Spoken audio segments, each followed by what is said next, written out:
வீட்டில் 10 ரூபாய் சோப்பு இருந்தால் போதும், எவ்வளோ பாத்திரம் வேணாலும் அசால்ட்டாக நம்ம க்ளீன் பண்ணிக்கலாம்.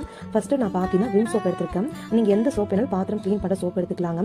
இந்த சோப்பை நம்ம சைடில் வச்சுட்டு அதுக்கப்புறம் நம்ம காய் துருவ பிளேட் நம்ம எடுத்துக்கலாங்க. நம்ம கேரட்லாம் துருவ இல்லையா, அந்த பிளேட் நம்ம எடுத்துட்டு இந்த சோப்பை நம்ம கால்வாசி அளவுக்கு மட்டுமே நம்ம துருவி எடுத்துக்கலாங்க. பாருங்க, இப்போ நம்ம சோப்பை நம்ம துருவி எடுத்தாச்சு. ஒரு 1/4 பங்கு மட்டும்தாங்க நம்ம சோப்பை துருவி எடுத்துருக்கோம். 3/4 பங்கு அளவுக்கு சோப்பு அப்படி இருக்கு. இதை நம்ம சைடில் வச்சுக்கலாங்க. அதுக்கப்புறம் நம்ம சோப்பு துருணும் இல்லையா, அந்த சோப்பு ஃபுல்லாவே ஒன்னா நீங்க தள்ளி வச்சுக்கோங்க. அதுக்கப்புறம் நம்ம ஒரு பெரிய கப் எடுத்துக்கலாங்க. கப்பு நம்ம எடுத்துட்டு இந்த சோப்பு தூள் ஃபுல்லாவே நம்ம கப்புக்குள்ள சேர்த்துக்கலாங்க. கப்புக்குள்ள நம்ம சோப்பு தூள் ஃபுல்லாவே நம்ம சேர்த்து விட்டு பின்னாடி இந்த சோப்பு தூள் ஃபுல்லாவே கை வச்சு நல்லா நம்ம மிக்ஸ் பண்ணி விட்டுக்கலாம். அப்படிலாம் உருண்டை கட்டிக்கோங்க. அதுக்காக தாங்க. அதுக்கப்புறம் நான் பார்த்தீங்கன்னா தண்ணி சூடு பண்ணி எடுத்துக்க. தண்ணி ரொம்ப சூடலைங்க, லைட்டான சூடு மட்டும் தான் வச்சிருக்கேன். ஏன்னா சோப்பு ரொம்ப சீக்கிரமா கரையத்துக்காக லைட்டா சூடு பண்ண தண்ணி ஊற்றிக்கலாம். அப்பெல்லாம் நீங்க நார்மல் சில்ல தண்ணி ஊற்றிக்கலாங்க. தண்ணி ஊற்றி விட்ட பின்னாடி கை வச்சு நல்லா நம்ம கலக்கி விட்டுக்கலாங்க.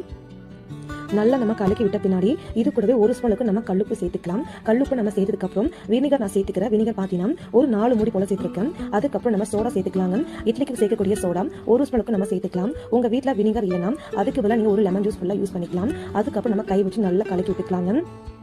நல்லா நம்ம கலக்கி வச்ச பின்னாடி ஒரு வாட்டர் பாட்டில் நம்ம எடுத்துக்கலாங்க. இந்த லிக்விட் ஃபுல்லாவே நம்ம பாட்டிலுக்குள்ள ஊற்றி வச்சுக்கலாம். நான் பாட்டில் ஊற்றுறதுக்காக ஒரு கொட்டாங்குச்சி எடுத்து பாட்டில் மேலே வைக்கிறேங்க.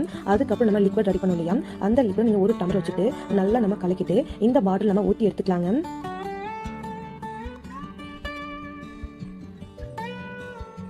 இப்போ நம்ம பாட்டில் ஃபுல்லாவே சோப்பு லிக்விட் ஃபுல்லாவே நம்ம ஊற்றியாச்சுங்க.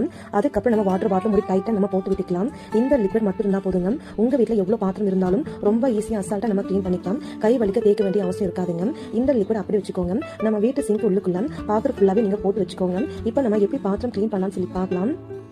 நம்ம எப்போதும் போல நார் எடுத்துருக்கேன். இந்த நார் மேலே பார்த்தீங்கன்னா கொஞ்சமா நம்ம லிக்விட் ஊற்றிக்கலாங்க. நீங்க ஏதாச்சும் ஒரு கப்பல் கொஞ்சமா ஊற்றிட்டு அதுக்கப்புறம் நீங்க எப்போதும் போல தொட்டு பாத்திரம் க்ளீன் பண்ணிக்கலாம். நம்ம எப்படி விம் ஜெல் லிக்விட் யூஸ் பண்றோமோ அதே மாதிரி அப்படிதாங்க இருக்கும். நல்ல வாசனையா இருக்கும். சீக்கிரமா அழுக்கு போயிடும், கெட்ட வாட இருக்காது. 10 ரூபாய் சோப்பை நம்ம அப்படியே யூஸ் பண்ணலாம். ஒரு 10 நாள் 20 நாள் மட்டும்தாங்க வரும். ஆனா 10 ரூபாய் சோப்பை இது போல லிக்விட் ரெடி பண்ணி வச்சு யூஸ் பண்ணிங்கன்னா கம்பல்சரி 10 ரூபாய் சோப்பு 3 மாசம் வரைக்கும் வச்சு யூஸ் பண்ணிக்க முடியும். கண்டிப்பா நீங்க ட்ரை பண்ணுங்க. பாத்திரமும் நல்லா பளிச்சுன்னு கிளீனா இருக்கும், நல்ல வாசனையாவும் இருக்குங்க. ஓகே ஃப்ரெண்ட்ஸ், இந்த டிப் இந்த வீடியோ உங்களுக்கு பிடிச்சிருந்தா அப்படின்னா லைக் பண்ணுங்க, சப்ஸ்கிரைப் பண்ணுங்க, ஷேர் பண்ணுங்க, ட்ரை பண்ணுங்க. பாத்திரம் ஃபுல்லாவே க்ளீன் பண்ணி முடிச்சாச்சு. அதுக்கப்புறம் நம்ம சிங்க்குமே க்ளீன் பண்ணி முடிச்சாச்சு. எவ்வளவு பாத்திரம் இருந்தாலும் கை வலிக்காம அசால்ட்டா இது போல நம்ம க்ளீன் பண்ணிக்கலாம். தேங்க்யூ ஃப்ரெண்ட்ஸ், தேங்க்ஸ் ஃபார் வாட்சிங்.